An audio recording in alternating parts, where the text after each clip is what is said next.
Well, good day, everybody. It is the 9th of August, 2025. It's Saturday. And as you see, I'm by a Torogovi center, shopping center,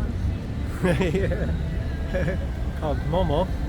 And somebody probably wants to know my email so that he can watch it. I don't know. But anyway, so the news today. Actually, I had a few beers already. What is that somebody said in one video?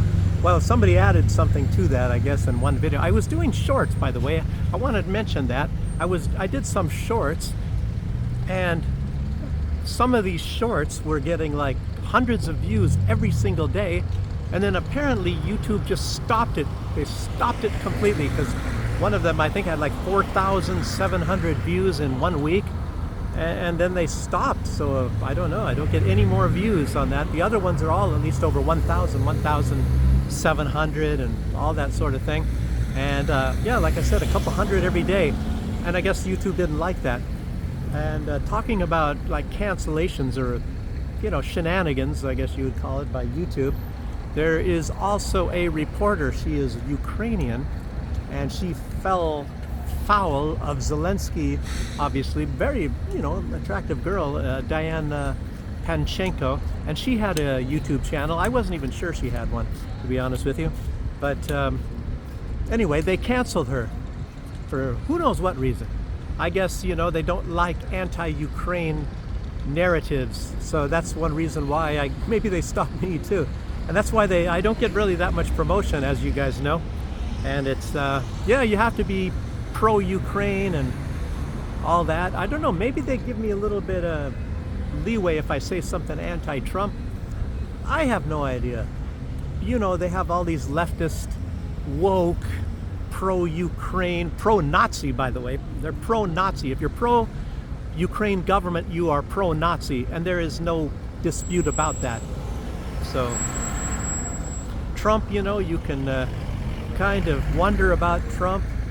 And Trump has his agendas and things like that, so you can't say he's a Nazi, but obviously he supports Ukraine, and I'll even tell you why in this video. Quote his own words, the very words of Donald Trump himself. But anyway, let's start here. Zelensky, we're talking about Ukraine at the moment. You know, normally you can talk about Israel all you want, you know, starving and bombing and killing children. Children, of course, are the main targets. Very, you know, not even the Nazis, not even the gangsters, not the mafia, nobody targeted children. But, you know, you see some light targeting of children by the Nazis in Ukraine. And I'm going to mention even here, I put that in my little blog, you know, like what Kaya Kallas said. She said, we have to kill more Russian children. So that the goal. When I was working on that podcast with Dave Roberts, podcast called From the Other Side, if you want to look at that, and I was even myself saying, I declared, in my own personal opinion, that 2024 was the year of the war on children, but it's just continuing. It's probably even accelerated in 2025. You know, you hear about some of the really, really cruel and crazy things that are happening in Ukraine, and a lot of times, you know, they're stealing the children away from Ukrainian families and selling them apparently in various countries, and they have a birthing basements or something where they have women, and their sole purpose is to breed children, and then I think they take the children and you never know what the heck the purpose of these children is. I can't remember anymore. You know, when you have such distasteful stuff, your mind tries to block it, and you try to forget about this stuff because it, you know, it doesn't really want to accept it, what they're doing, and what they were doing. I don't know, but I don't want to put too much negativity into this video, and a lot of people, you know, you don't want to hear negative type videos. But let's talk about Zelensky here. He put out a video recognizing that Trump is meeting with Putin, and the video is for the consumption of the Ukrainian people, obviously. You know, it's a whole huge amount of fluff and propaganda for the Ukrainian people. We are so tough and whatever. But you know what he's talking about is he. It is all for him. It is not for the Ukrainian people. Anything that it's like making reference, oh, we are this and that, it's for Zelensky. Zelensky's getting a huge amount of money. Zelensky is, it's been a proven fact, he is an extremely, extremely greedy person. He has got billions and billions, and as a matter of fact, nobody even knows how many billions. It might be tens of billions, it might be hundreds of billions. But you know, when they started reporting that, like one time he had like he had surpassed Trump, you know, like a year and a half ago, and then very, very soon after that, within months, he was reported to have 5 billion, and that's when they put a stop on that, stopped you know, trying to report it, and then other people were putting out that the guy has at least 10 billion very, very shortly thereafter.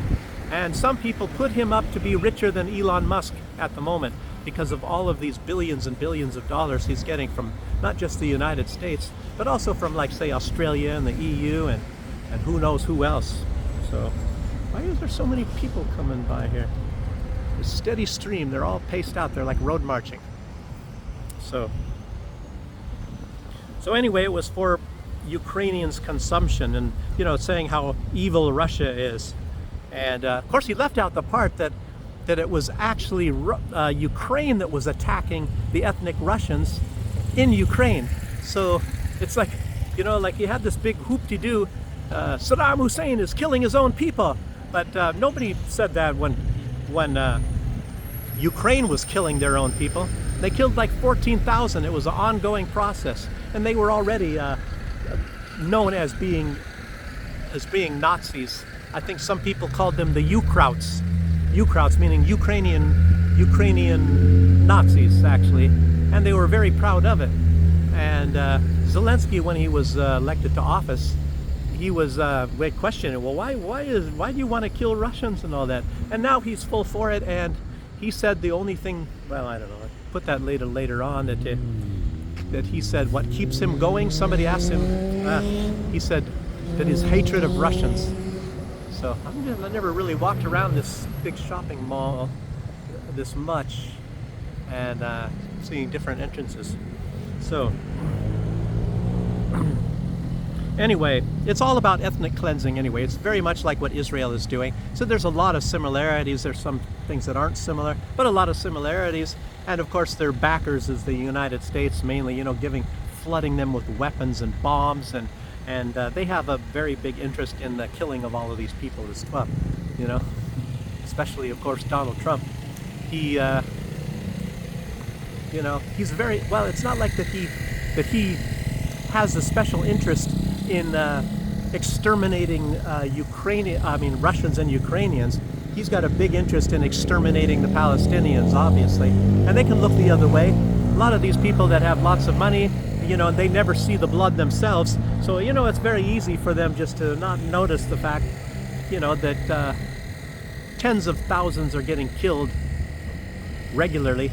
And I think it's, I guess sometimes at a minimum, there's 5 people, a very, very bare minimum, 5 people starve every day in Gaza. But it's normal, I guess the average is like from 15 to around 20. Normally, people die of starvation.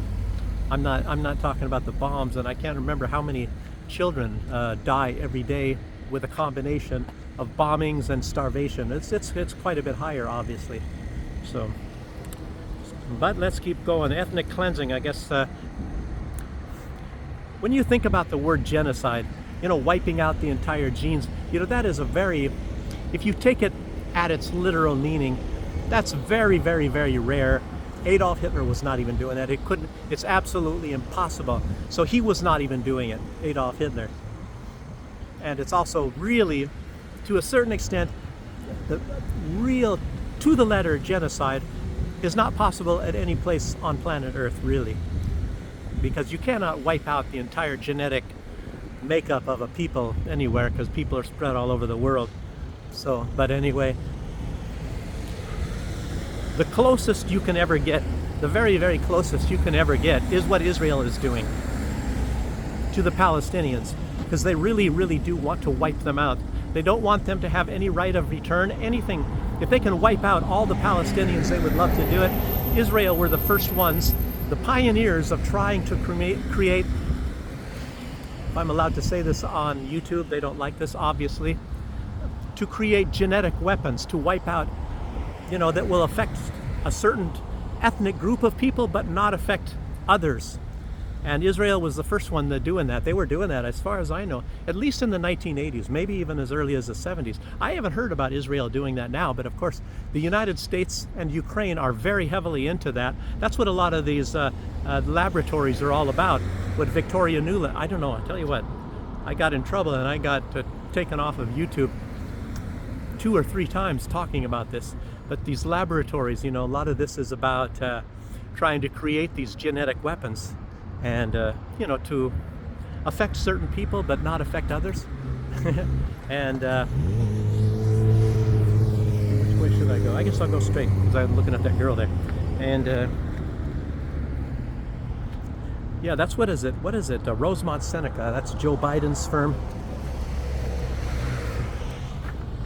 And they're funding a lot of these laboratories. Victoria Nuland, you can find a video probably.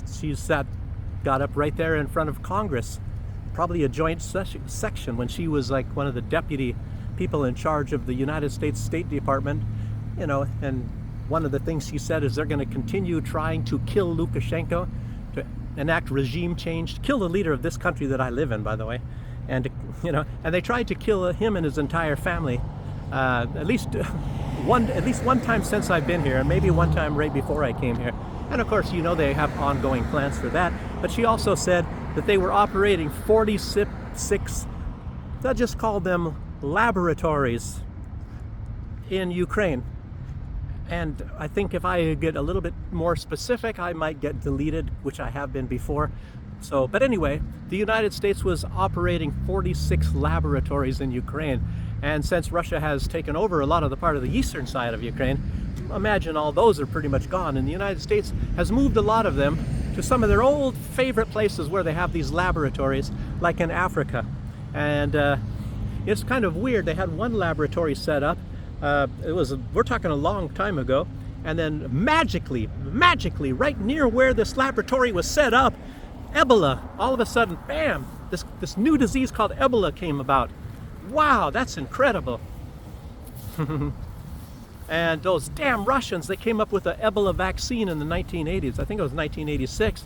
And I think it was the technology that they used for their Sputnik V, this COVID thing, is based on what they learned and what they developed in the 1980s back then. And of course, in the United States and AstraZeneca, they tried to copy that. Of course, apparently they didn't do quite a good job because this was all rushed through. Operation Warp Speed, apparently. Bill Gates, of course, I don't know, how much does he own of AstraZeneca? The British firm. And they had he had his laboratories, what was it, BioNTech, which was in Wiesbaden, Germany. Been there a few times, not to that laboratory, but to Wiesbaden. And I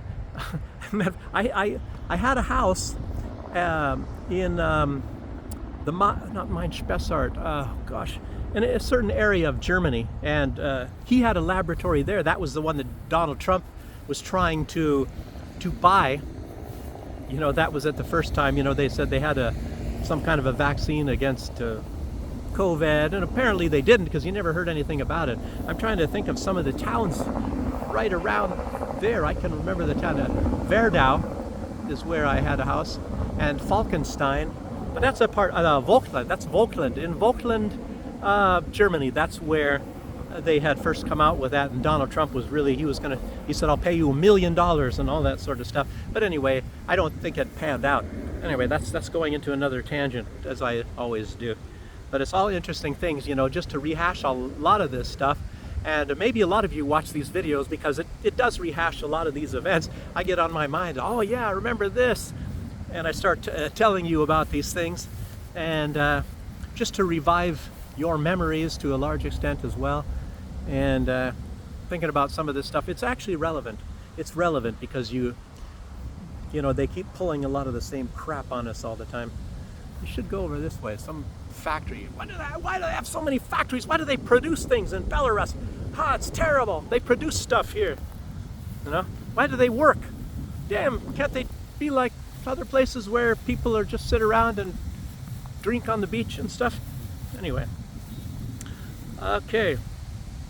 So, yesterday I mentioned that Donald Trump had some powerful cards. I talked about this Armenia and Azerbaijan, and of course apparently also yesterday this kind of agreement was signed, and of course they're talking about peace, which won't be peace. Obviously it's there to create instability, and it's aimed at Russia, because how long has they've been doing this for decades? The United States and Europe has been going on for centuries. They've been going on for centuries trying to destroy Russia. You know, they want to split it all up and take control and get everybody fighting against each other so they can exploit all that stuff. It's just another form of colonization. Obviously, you guys know that. And wow. But anyway, I think Trump has some cards, and I'm reading a lot of things from bloggers, and they're saying, Trump doesn't have the cards, Putin has all the cards. Not necessarily. Not necessarily. I hope, I don't know. Anyway, whatever happened in Pashinyan in Armenia, the country is in dire straits now. He really basically traded away the country. And I don't know if Russia can pull a rabbit out of its hat to try to rescue Armenia. And without actually stepping on the toes of Azerbaijan, I don't think that Russia, you know, this is very, very advantageous for Azerbaijan and for Turkey and the United States, but very, you know, detrimental to Armenia. And I don't know, I would be wondering if this guy wouldn't be afraid to walk the streets, this Pashinyan, the so-called leader of the country. I guess his title is Prime Minister. And Aliyev, or whatever his name is, from Azerbaijan, his president is his title is president. So, but apparently he's probably riding high right now. Anyhow, so Donald Trump wants his peace prize, obviously. So he did this, and who knows? Anyway, I talked a lot about that yesterday, so it's not worth talking about it anymore so much. And I also mentioned yesterday that Israel had told their soldiers to stand down on that October 7th. In other words, let it happen. What happened there, and all of these accusations from Benjamin Netanyahu, you know, there's just so much, and it makes you really wonder how much of this stuff is available in Israel, such as not only the fact that these soldiers are testifying in court that they were told to stand down, basically to get away from the border and basically let Hamas invade Israel and at least try to take the hostages or get them in the act. And what happened was, obviously, as you all know, was the Hannibal Directive. And Max Blumenthal, Jewish Max Blumenthal, fabulous reporter, he's the guy that established the Gray Zone, a very famous news outlet. And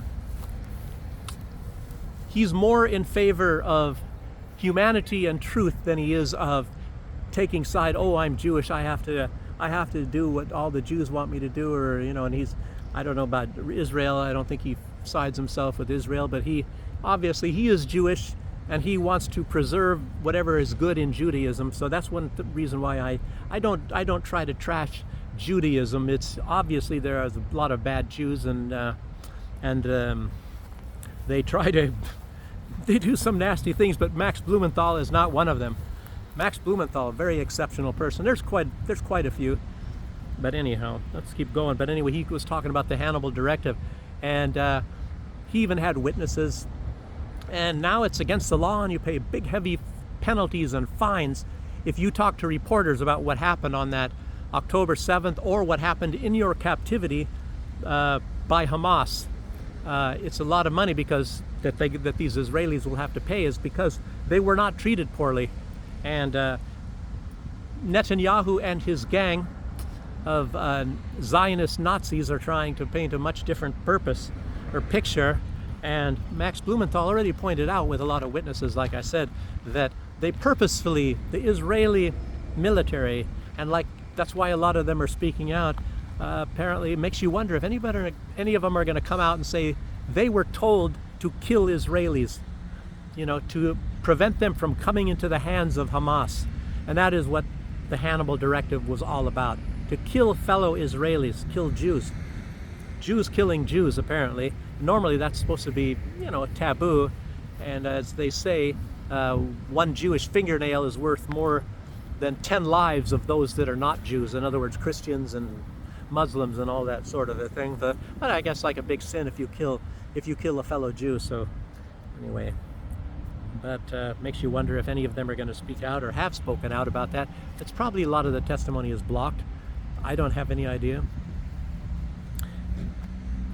Sometimes they have a very fair court in Israel, and sometimes apparently they don't.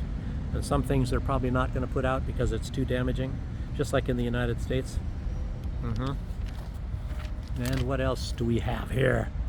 So, oh, I forgot to mention, in Zelensky's video, he also he made sure to say that any decision against us, he was trying to say us Ukrainians, but what he meant was me.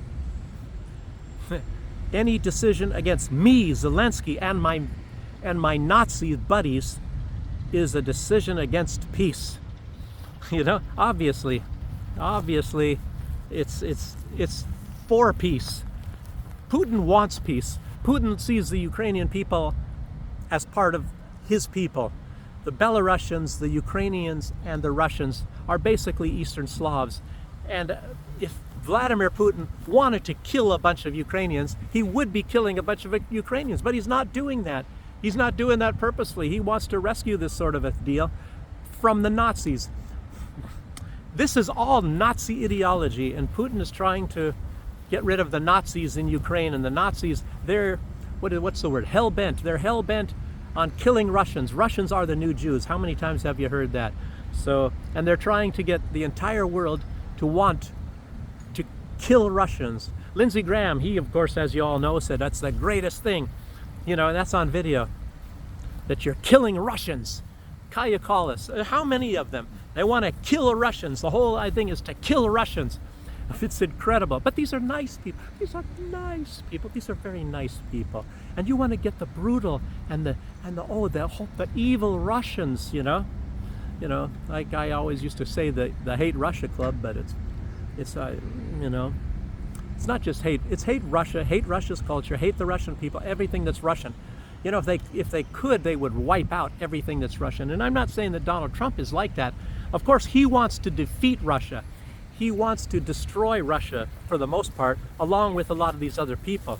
And of course, a lot of them, they want to enslave Russia. So there's those that want to wipe out the Russians. It's just like a genocide. They want a genocide. There's a lot of them. They want to wipe out all Russians. But then there's those that want to control Russian and enslave the people, steal their resources and all that. That's been put out for many decades. That is a plan, and it's just incredible.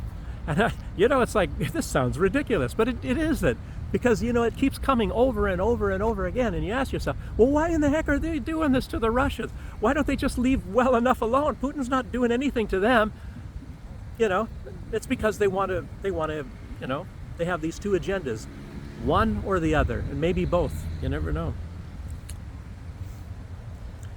It's really incredible. But I tell you what, living here, like I've been living in Belarus, and actually things are better in Belarus. I hate to say this, but a lot of things, most things are better in Belarus than it is in Russia. But shh, don't talk about that. Russia's a much bigger country, and I don't know. I don't want to go over the positives and the negatives. Some of the differences I already did the other day. I was talking about how the West, you know, they block a lot of the media, Russian media, RT and Sputnik and whatever else, TASS. RIA Novista, I don't know, the Russian media over there. And I don't know about in the United States. You can get a VPN, I guess. I think it's from Opera or whatever, and then you can watch all that stuff. But then you're like recognized as being that, as being such. But and I think in Russia they also block a lot of the Western media. That's what I've heard, and they block even some of the apps and things like that. You know, it's very strange. But here you come to Belarus and they don't block anything from the West. They don't block anything from Russia. So I guess this is a very good place to be a blogger, I guess, because I can technically get news from both sides. And if you're living on that side or the other side, you can't get that. So that's a very nice thing here. So I think I already said that, one reporter asked Zelensky, what keeps you going? And he said it's hatred of Russians. And I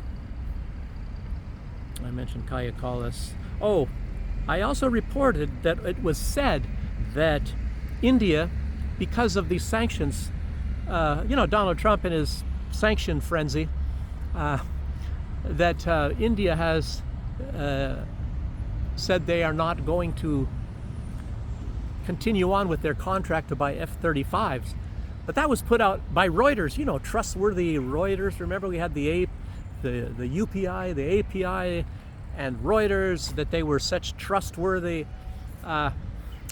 sources of information. But obviously, and some people say, oh, NPR is very good. But all these have turned out to be big liars, and a lot of this is fake information. So India, they came out from the foreign ministry and said they never suspended any of the contracts with the United States. So maybe, apparently, I don't know if they suspended any contracts for F-35s. Maybe that's a different deal. But anyway, that's fake news. So Reuters, fake news also. Trump is talking of territory swaps with Russia. And one strange thing that Trump was saying, he says, we're looking to get some back. We. Wait a minute, who's we? Who is we? Is it Trump and Russia? Wait a minute, it's Trump and Ukraine is trying to get some.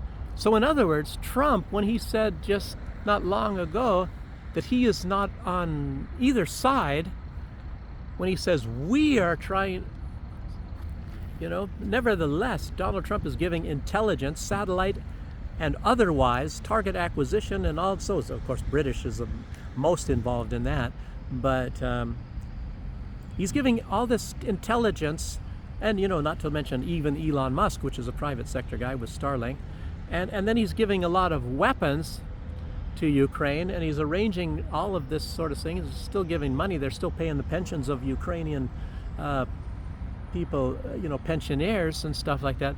But yet he's not taking any sides. How much does he give to Russia? Zero? Zero. So in other words, Donald Trump, just not only by his actions, but even by his words now, as Jesus would say, know them by their fruits. You can even tell by his words. He's fully on the side of Ukraine. Obviously, he's working for the United States in that case.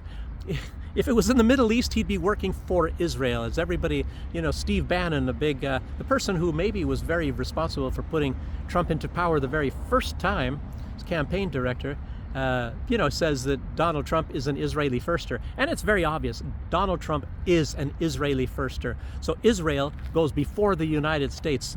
United States comes in second place. And that's very obvious based on everything that Donald Trump does. He's never stopped all of the billions of dollars that flows into Israel or the weapons or anything. As a matter of fact, he got on his knees and did the circus seal on Benjamin Netanyahu, behind the podium there to make sure that Benjamin Netanyahu got all the weapons he can possibly desire. The biggest weapons that nobody ever wants because they're too powerful, and Israel drops them in the middle of cities to wipe out an entire block. Incredible. Even when there's nobody in any of these buildings, these big complexes, universities, they detonate the entire thing and destroy it all. And there's film footage, of drones and satellites of entire cities completely wiped off of the map. So it's like weird. Israel accused Iran of saying that they're going to wipe Israel off the map, of course, which was never said. That was a complete lie. But yet Israel is actually wiping Gaza off the map. And coming up next, the West Bank. What about Lebanon and all this? Israel wants to level all of them. They want to drive them all out and create Eretz Israel, as you guys all know. Eretz, which means Greater Israel, which is they want to take a huge section of that. But these are all nice guys. It makes you really wonder why the United States is complicit to that. The congressmen, they get free trips to Israel, lots and lots of money.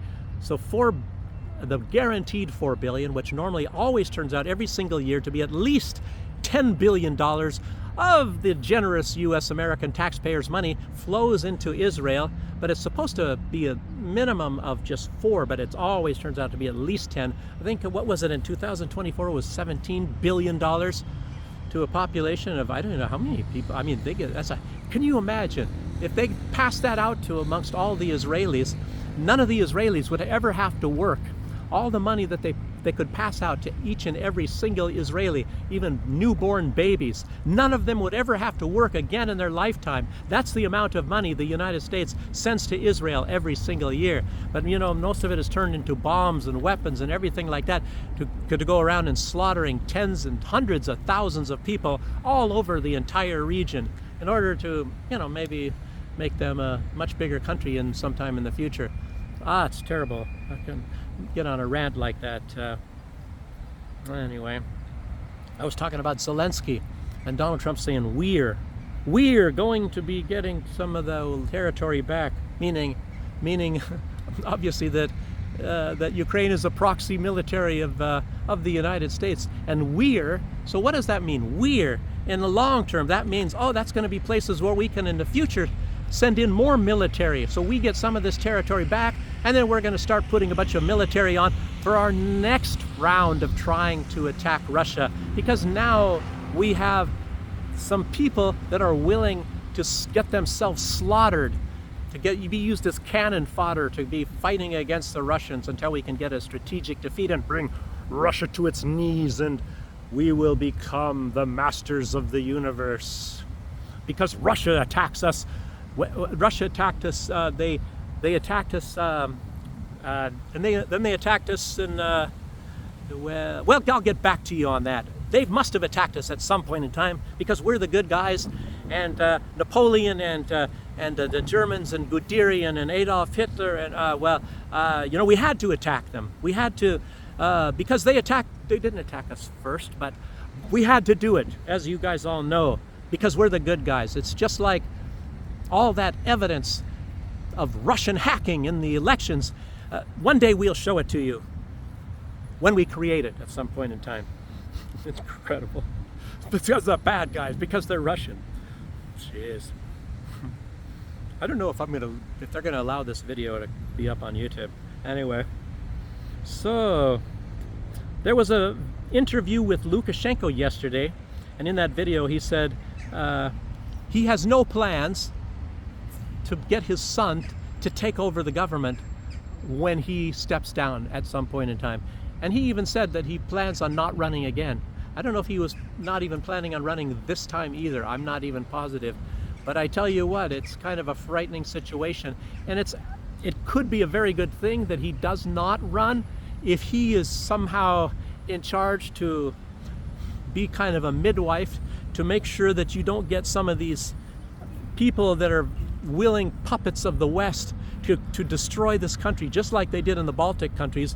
These countries, they were well supported by the Soviet Union, and now they're much poorer than they were back then. I mean, even though people earn a little bit more money, their expenses are much higher.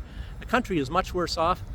Those countries, the Chihuahua states, I don't know so much about Poland. A lot of money floods into Poland. Poland could be, maybe they are a prosperous place. I don't know much about Poland, as I say. I've been to some of the Chihuahua states, Latvia and Lithuania, and it's a little bit kind of sad, that they, when you were in the West before, like going to Germany, and you saw how everything was picobello, and now, like in Germany, it's declined quite a bit.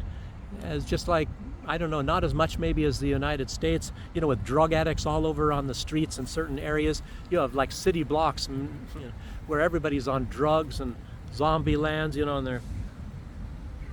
they're like this from fentanyl. And I was in Frankfurt, and I saw somebody, what's his name, Kurt something, and that was, I should have remembered his name. I wasn't planning on putting him talking about it in this video, but he's filming places in Frankfurt, and they got like these, zombie lands, just like in Kensington Avenue in Pennsylvania, or Vancouver, or Seattle, or San Francisco, or LA, and all of these zombie lands they have in a lot of places in the United States. A lot of people, just terribly hooked on fentanyl and the drugs and all that, But and it's not necessarily all these drugs flooding in, which they are flooding in over the borders. It's like what puts these people in these positions where they actually feel they need these drugs, you know. And is that why is it Germany has gone that route as well? So, and it's like around the train station in Frankfurt. And when I was there back in 2022, I believe, you know, and I was seeing people shooting up drugs and things like that around there, but it was a little bit more subtle. You kind of had to, like, when you see people and they're sitting, you know, and you say, well, what are they doing? And you kind of, you know, don't mind your own business, and you look and they're sticking a needle in their arm and things like that. And I didn't go out at nighttime. I just talking about in the middle of the day, and now you can film it, and there's literally a lot of people just walking around on drugs and doing drugs at the same place where I was staying on that street. Anyway, so anyway, this interview, how did I go from there, you know, talking from Nikolai Lukashenko's son to drugs. Anyhow, so also in the video, Lukashenko said he considers himself a Trumpist. So he actually was more in support of Trump than he was, obviously, of Biden.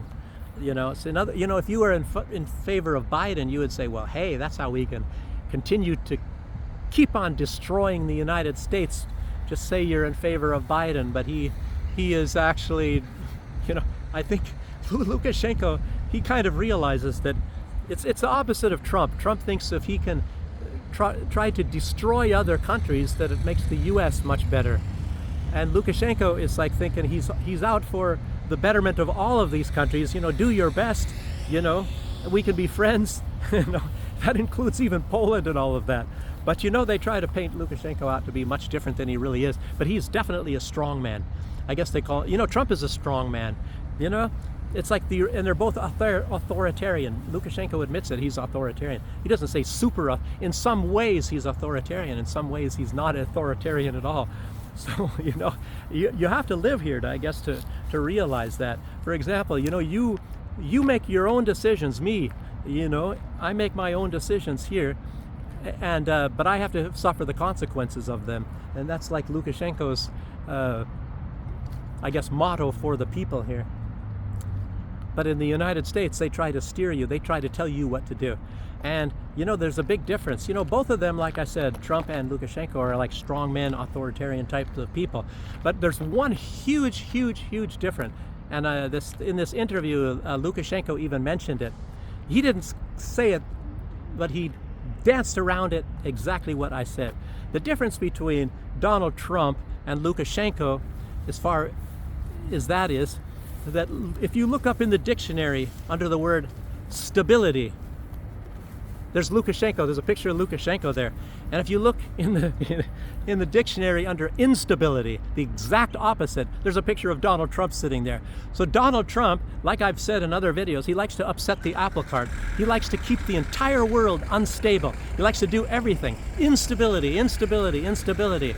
And Lukashenko was saying that, like Donald Trump in the morning, he says one thing, you know, and then by the evening, he does the complete opposite of that. And that's of course obvious. That's how Donald Trump operates. It's absolutely true. So, you know, Lukashenko, he's been around and he's been in that position long enough. And so there's a very, very big advantage. And you get these amateur, and I have to say it, idiots like Macron and Starmer and Merz, Kaya Kallas, Ursula, these guys, unfortunately, and I don't like to insult people, even though it's fair game to insult politicians, but they're a bunch of idiots. They are complete and utter blatant idiots, these people. And anyway, I mean, you can sit here and go after one example from taking, you know, the accusation of taking computer chips from washing machines and putting them in bombs, to go and, you know, to make a to turn around and face the other direction, calling it a 360-degree turn, and there's on and killing all the Russian children as much as possible. And, I mean, these are a bunch of idiots. I mean, where do these people come up with this kind of crap? So anyway, Lukashenko in that video also, he talked about his meeting of George Soros and how George Soros was trying to get him to become a puppet of the West. And he said that he politely said, no, I'm sorry, I don't want to do that. And he said basically, like, this is our last meeting, I don't really need to talk about this anymore, bye-bye.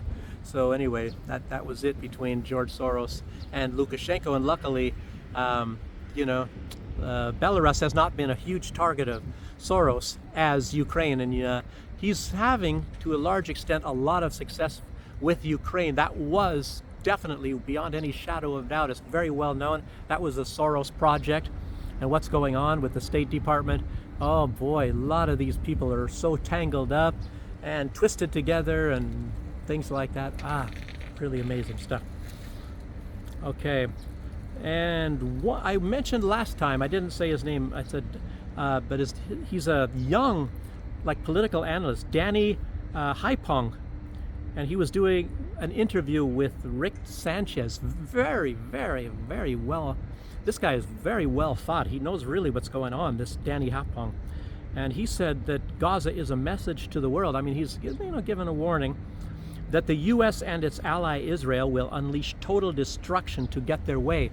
And of course, you have to find out, well, what is their way? What do they want? And you see what Donald Trump, what his way is.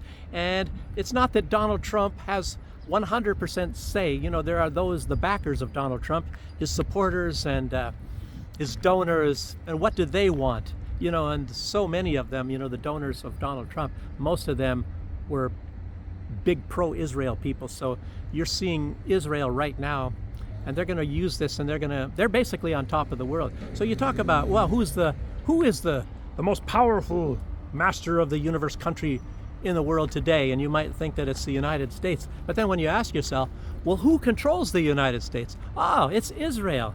So in truth, I would say that these people share the control of the world. It is Israel and the United States. And it's, and Israel controls the United States. They control the government of the United States.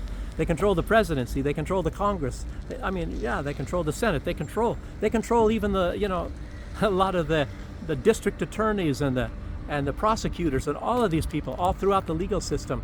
And a lot of that is even through, what's his old name, George Soros, who is an atheist. And a lot of Israelis don't even like George Soros. But of course, it's a relationship, as you all know. Okay. So Gaza is a message. And Marjorie Taylor Greene, wow. This woman, I tell you what, just like Thomas Massey of Kentucky, you guys really, those people in the United States, if it is in your power, you should try to support these people. These people are out to save the United States as best they can. Tulsi Gabbard, I believe, is as well. Tulsi Gabbard she's actually going along to get along, and I think she has good intentions as well. And they're not going to let her in anything really powerful. And it was very good that she got where she's at, and hopefully, she can do a lot more in the future. So, but anyway, Marjorie Taylor Greene said that she will burn her bridges by saying AIPAC should register as a foreign lobby. U.S. should stop sending billions while Americans are struggling. She says, I don't care anymore. This is her quote. I don't care anymore. I'll burn this bridge to the ground. It's incredible. She really, I guess, ever heard the definition, America first? Well, what she's talking about is changing that a little bit because, and she tries not to mention Donald Trump so much, but it's not really America first, she says. It's America only, but it's not really that either, because you can construe that. Maybe Donald Trump's, maybe that is his motto, is America only. But it's not even that. It's Israel first. It's you can start figuring Donald Trump out very easy. I don't know, you can't really put a label on it so much, but he's obviously Israel first. Whenever Israel's interest comes in, Israel comes first. So Israel first, and then the United States second. But Donald Trump, as you all know, he wants his Peace Prize. I don't know, what do you say? Is it Trump first? Israel first, Trump second, America third. That might be actually how we should prioritize that. Anyway, I guess this is about it. Oh, look at that, it's less than an hour. Good. And I thank you guys for joining me. And like I said, I don't know what's going on with the shorts. I should maybe make a few more shorts. I got my shorts on, by the way, so you got to make sure you're wearing your shorts. You might get in trouble if you don't. You know, some guy, I think it was in Great Britain. I don't know if you guys saw that video. Some guy, I'm not allowed to mention his skin color. Maybe I should just say he was probably white. Well, he had a white t-shirt on at least. But anyway, children around, women, everything, and he dropped his drawers all the way down to his ankles. I don't know if he was wearing underwear. Anyway, but you can see his family jewels and his Johnson hanging out there. And anyway, there was people of different color. I think everybody's saying the guy should pull his trousers up, and he said, "F you, F you, F you." So I guess this guy believes in freedom, freedom to hang free. I guess he was hanging out. He was hanging out there on the metro in London. So I don't know. I guess that's real freedom. Anyhow, thanks for joining me, and I'll see you on the next one. Bye bye.